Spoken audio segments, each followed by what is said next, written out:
ईश्वर की प्यारी संतानों के रूप में मेरे विचार में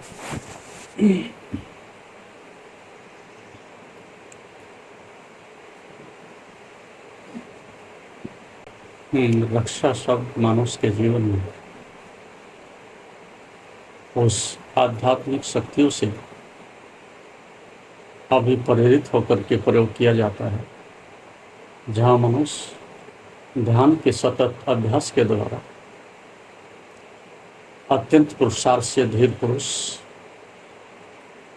योग क्षेम की प्राप्ति करते हुए सतत आगे की ओर बढ़ता है, उसकी योग रक्षा करता है। रक्षा बंधन का शब्द ही हम गलत प्रयोग करते हैं, क्योंकि रक्षा का अर्थ है जहाँ मनुष्य अपने स्वभाव से स्वयं की रक्षा करता है और ध्यान के द्वारा आंतरिक सभी बाधाओं को दूर करके उस परम सत्य की खोज में उस परम ज्ञान को प्राप्त करता है, जिससे स्वयं की तो रक्षा होती ही है, उसके आसपास उस सुगंध से, उस अनुभव से, उस प्रकाश से सतत बहुत प्राणियों की, जड़ और चेतन सभी सृष्टि के स्तंभों की रक्षा होती है। इसलिए रक्षा एक आंतरिक दृष्टिकोण से महत्वपूर्ण अवस्था है। जो स्वयं की रक्षा नहीं कर सकता वह दूसरों की रक्षा कैसे कर सकता है। जिस मरण धर्म शरीर को कोई नहीं बचा सकता उसको कौन बचा सकता है, और जिस आंतरिक उस अनंत महाशक्ति को नष्ट करने की चेष्टा करके भी नष्ट नहीं किया जा सकता, उसकी रक्षा कौन कर सकता है। जो स्वयं अपनी रक्षा करने में सामर्थ्यशील हो जाता है वही योग क्षेम को उपलब्ध होता है। इसलिए योग के द्वारा सभी की रक्षा होती है और इस योग की शक्ति के द्वारा स्वयं का और दूसरों का, पूरे विश्व का कल्याण होता है।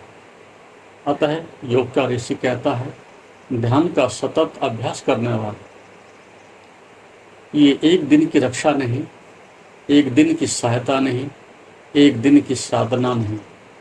ऋषि कहता है जैसे एरनिस एविसिन तेल धारा, जैसे किसी जल प्रताप से झरना झरता है और एरनिस सदैव झरता ही रहता है। उस सातत्य को, उस निरंतरता को, उस अविराम अवस्था को जब मनुष्य ध्यान के द्वारा अपने जीवन में इस प्रकार से सहज अवस्था को उपलब्ध करता है, जहाँ प्रत्येक इंद्रिय की, मन की और अंतःकरण की रक्षा होती है, उस प्रकाश के द्वारा सभी अंधकार नष्ट होता है। उस स्थिति में वह रक्षा सहज है और उस अनंत शक्ति से सदैव ही उस प्रकार से उस खेत की तरह है, जिसमें कि माली या किसान अपने तप से, जल से, ज्ञान से, पुरुषार्थ से उसको सींचता है और वह फसल सदैव उसके लिए सुखदायिनी होती है।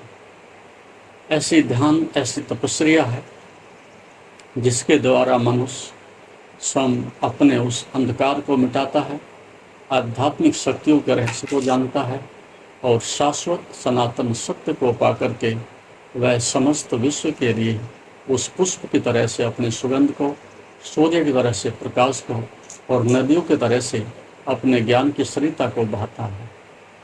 इसलिए ज्ञान के साथ बंधन नहीं, ज्ञान स्वतंत्रता देता है, और जहाँ स्वतंत्रता है वहाँ बिना योग के कभी प्राप्त नहीं होती। एक इस प्रकार की भी स्वतंत्रता मनुष्य प्राप्त करना चाहता है जिसमें हिंसक होकर के संसार को अपने अनुरूप बनाने के लिए उसकी हिंसा करता है।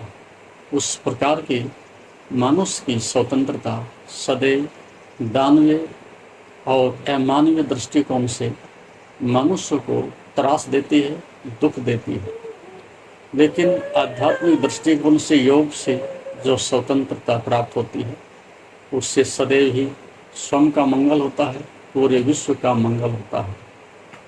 ध्यान का सतत अभ्यास, उसके द्वारा प्रत्येक इंद्रिय का संयम सहज होता है मन के द्वारा चालित प्रत्येक कर्म निष्काम होता है और अंतःकरण की प्रत्येक क्रिया परमात्मा से प्रेरित होकर के सदैव कल्याण के द्वारा संसार में विचरता है। और ऐसा ही धीर पुरुष कहलाता है। संसार में धीर पुरुष उसी के लिए प्रयोग किया है जो केवल आत्मा की प्राप्ति के लिए, अपने मोक्ष के लिए, बंधन को काटने के लिए जो अत्यंत पुरुषार्थ करता है, उसी को ऋषि ने धीर पुरुष कहा है। और उसी को भगवान कपिल ऋषि ने त्रिविधम दुखम अत्यंत निवृत्ति अत्यंत पुरुषार्थ कहा है। इसलिए हम श्रम के लिए, आजीविका के लिए, रोटी के लिए, उपार्जन के लिए श्रम करते हैं, लेकिन उतना मात्र पर्याप्त नहीं। उस श्रम से जो अर्जित किया जाता है शक्ति के रूप में, उसको आत्म शक्ति में परिवर्तित करने के लिए, अध्यात्म की शक्तियों में परिवर्तित करने के लिए ध्यान की सतत आवश्यकता होती है। और जब तक वह श्रम अत्यंत पुरुषार्थ को उपलब्ध नहीं होता, उतने से पहले मनुष्य श्रम की कोई रक्षा नहीं कर सकता है। अतः साधक अपने इस अध्यात्म की, इस अत्यंत पुरुषार्थ की पराकाष्ठा को प्राप्त करने के लिए सतत ध्यान का अभ्यास करता है और उसका योगक्षेम प्राप्त होता है।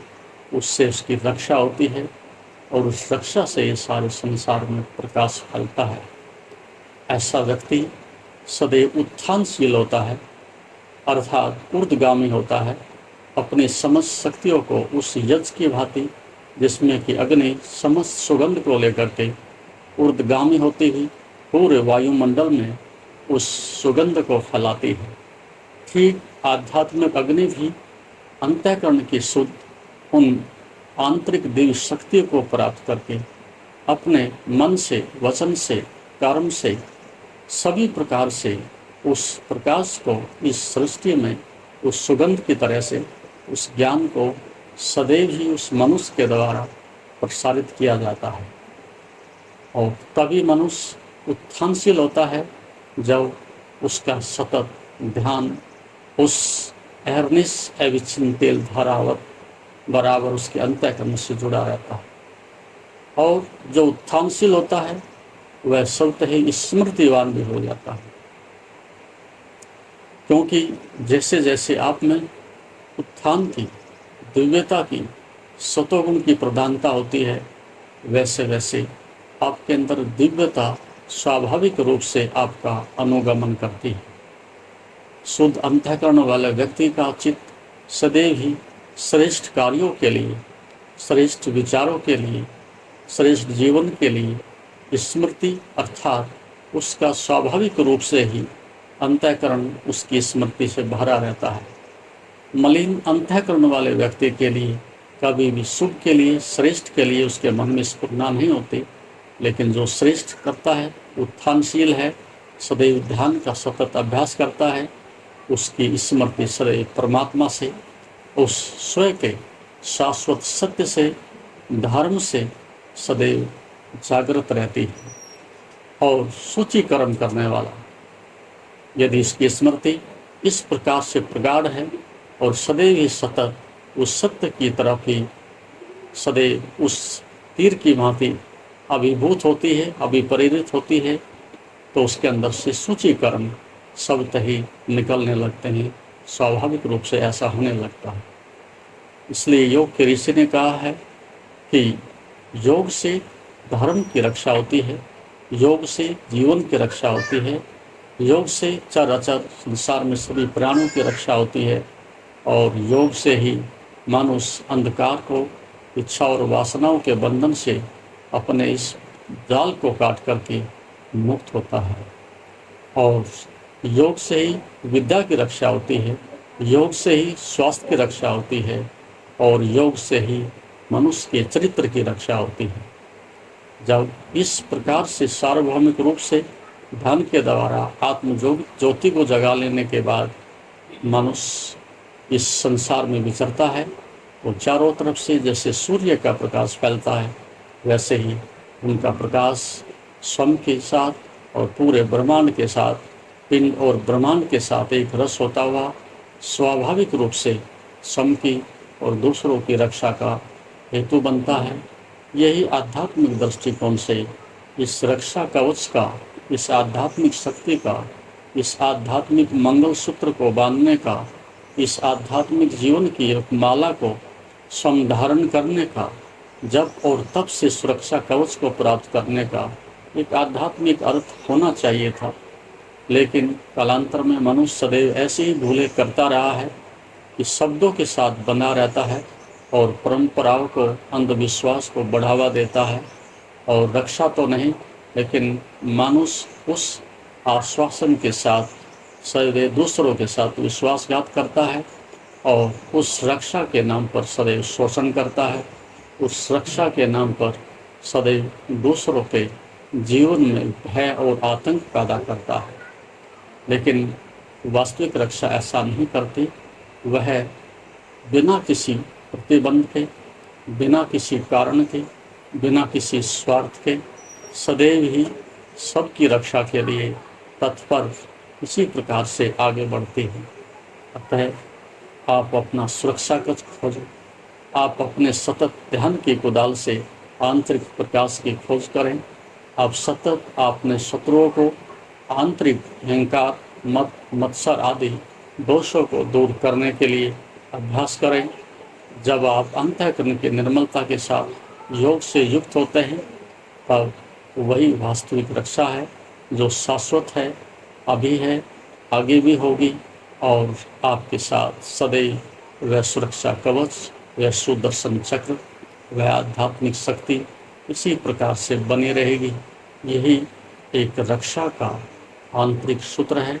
इसमें आप आगे बढ़ें, यही आपके लिए संदेश है। ओम शांति। जैसा कि आप जानते हैं, शरीर को स्वस्थ और मन को शांत बनाने के लिए योग ही एकमात्र साधन है। जीवन को योगमय बनाने के लिए व योग दर्शन के मर्म को आत्मसात करने हेतु गुरुदेव के आशीर्वचनों को श्रवण करें। उनके द्वारा दिया गया मार्गदर्शन आपके जीवन में सकारात्मक बदलाव लाएगा। अगर आप पतंजलि योग दर्शन सीखना चाहते हैं और इस प्राचीन ज्ञान को अपने जीवन में शामिल करना चाहते हैं, तो हमसे संपर्क करें। हमारे योग सत्र न केवल आपके शरीर को स्वस्थ बनाएंगे, बल्कि आपके मन और आत्मा को भी संतुलित करेंगे। अधिक जानकारी के लिए हमें नीचे दिए गए विवरणों पर संपर्क करें। हमारे साथ इस योग यात्रा की शुरुआत करें और अपने जीवन को शांति और सकारात्मक ऊर्जा से भरें। धन्यवाद। आपका दिन शुभ हो। ओम नमस्ते।